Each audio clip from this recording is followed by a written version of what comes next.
Creación de particiones FAT32 y NTFS. ¿Sabes cómo la computadora organiza y almacena los archivos en las unidades de almacenamiento? Pues bien, la computadora organiza los archivos normalmente en la memoria secundaria mediante particiones, que no es otra cosa que una división lógica en una unidad de almacenamiento como un disco duro o unidad flash USB y que el sistema operativo interpreta, utiliza y manipula como unidades independientes. Sin embargo, las particiones por sí solas no pueden almacenar datos si no cuentan con un sistema de archivos o formato. Es muy importante no confundir el sistema de archivos con los tipos de particiones. Un sistema de archivos es el tipo de formato que le vamos a dar a la unidad de almacenamiento, como puede ser FAT, FAT32, NTFS, exFAT, entre otros, las cuales se diferencian principalmente por la capacidad de almacenamiento. Por otro lado, las particiones se dividen en primaria, extendida y lógica. Para entenderlo mejor, lo vamos a explicar con la estructura lógica de un disco duro. La estructura lógica de un disco duro está formado principalmente por el sector de arranque, espacio particionado y espacio sin particionar. El sector de arranque es el primer sector de todo disco duro. Se encuentra en la cara 0, pista 0, sector 1. En él se almacena la tabla de particiones, la cual contiene toda la información básica sobre la partición, si es arrancable, si no lo es, el formato, el tamaño y el sector de inicio. También el sector de arranque almacena un pequeño programa máster de inicialización, llamado también master boot. Este programa es el encargado de leer la tabla de particiones y ceder el control al sector de arranque de la partición activa.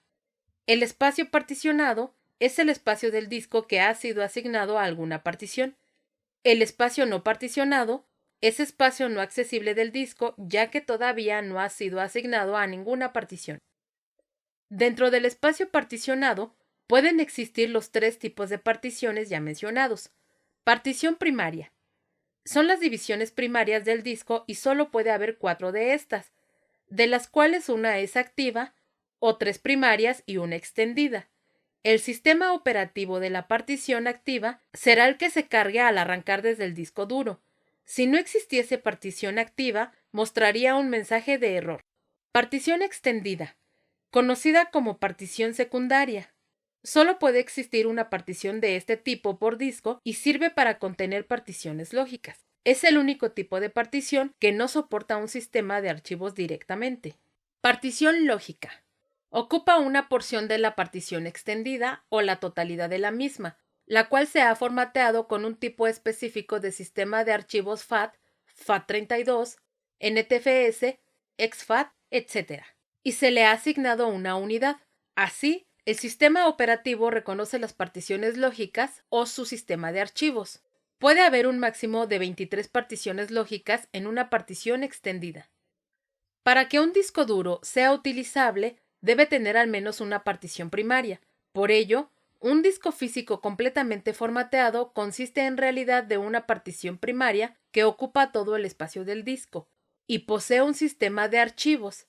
A esta operación se denomina dar formato a una partición y no es otra cosa que asignarle la capacidad máxima que puede almacenar un grupo o clúster, el cual se determina por el tipo de formato que se le da al disco duro y puede ser de 512 bytes a 64 kilobytes. Un grupo, clúster o unidad de asignación es la unidad mínima de almacenamiento de un archivo en una partición y está formada por uno o varios sectores contiguos del disco. A continuación veremos los sistemas de archivos más comunes. FAT32. Tabla de asignación de archivos de 32 bits. Este sistema de archivos es admitido prácticamente por todos los sistemas operativos. Se basa, como su nombre indica, en una tabla de asignación de archivos. Esta tabla es el índice del disco y contiene los clústeres utilizados por cada archivo almacenado, los clústeres libres y los defectuosos. Admite unidades de hasta 2 terabytes de tamaño y permite realizar particiones desde 512 megabytes hasta 32 gigabytes. Y no puede almacenar un archivo mayor que 4 gigabytes en una partición FAT32.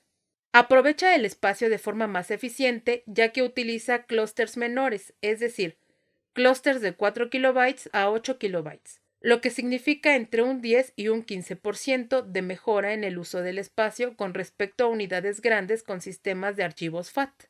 NTFS, Sistema de Archivos de Nueva Tecnología. Es un sistema de archivos de Windows NT, incluido en versiones de Windows 2000 hasta Windows 8. NTFS permite definir el tamaño del clúster a partir de 512 bytes, tamaño mínimo de un sector, de forma independiente al tamaño de la partición, aprovechando al máximo el uso de espacio en disco. Es un sistema adecuado para las particiones de gran tamaño requeridas en computadoras de alto rendimiento y servidores. Soporta unidades de hasta 16 terabytes. Sin embargo, el tamaño mínimo recomendado para la partición es de 10 megabytes y el máximo de 2 terabytes. Su principal inconveniente es que necesita por sí mismo una cantidad de espacio en disco duro, por lo que no es recomendable su uso en discos con menos de 400 megabytes libres. Antes de ver el procedimiento para realizar particiones, es importante considerar algunos aspectos como ¿qué partición elegir? ¿Una primaria o una lógica? Recordemos que podemos utilizar solo 4 particiones primarias o 3 primarias y varias particiones lógicas contenidas en una partición extendida. Por lo cual, se recomienda utilizar siempre todas las particiones lógicas que se requieran antes que las primarias. La partición primaria, utilízala siempre y cuando vayas a realizar una sola partición en el disco duro o necesites instalar más de un sistema operativo, ya que estas son las únicas que se pueden activar. ¿Dónde situar la partición? La partición activa, si es que se instalarán sistemas operativos, deberá ser la primera. Los demás sistemas operativos, en caso de haberlos, se instalarán a continuación dejando en último lugar la partición extendida. ¿Cuántas particiones crear y de qué tamaño? Normalmente esto dependerá del usuario. Sin embargo, se recomienda una partición para los archivos del sistema, sistema operativo y programas, y otra para los datos. De esta manera, no se utilizan tantas unidades y se ofrece una mayor seguridad y organización para los datos.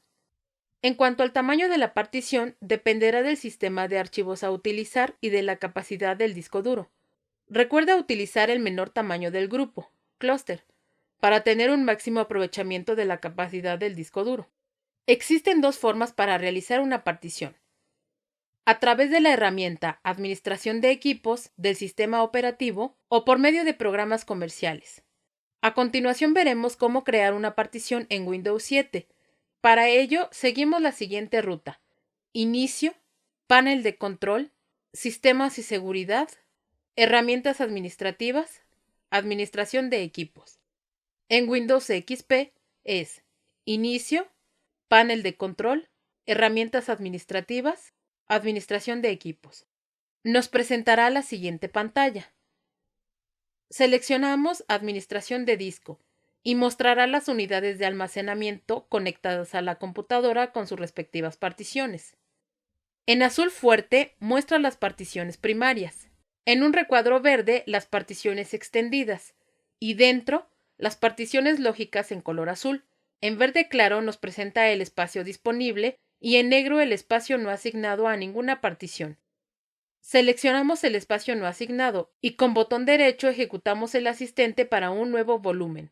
Seguimos las instrucciones y asignamos tamaño del volumen, nombre de la unidad, tipo de formato, sistema de archivos y tamaño del clúster, así como la etiqueta de la partición o volumen. Y para terminar, finalizamos. Para ver que se ha creado correctamente la partición, la buscamos en la ruta Inicio, Equipo. El asistente crea automáticamente el tipo de partición, creando primero las 3 primarias y luego la extendida. Para crear una partición lógica, basta con seleccionar el espacio libre de la partición extendida. Si no cuenta con espacio libre, reducir el volumen de esta y seguir las instrucciones anteriores para crear la partición.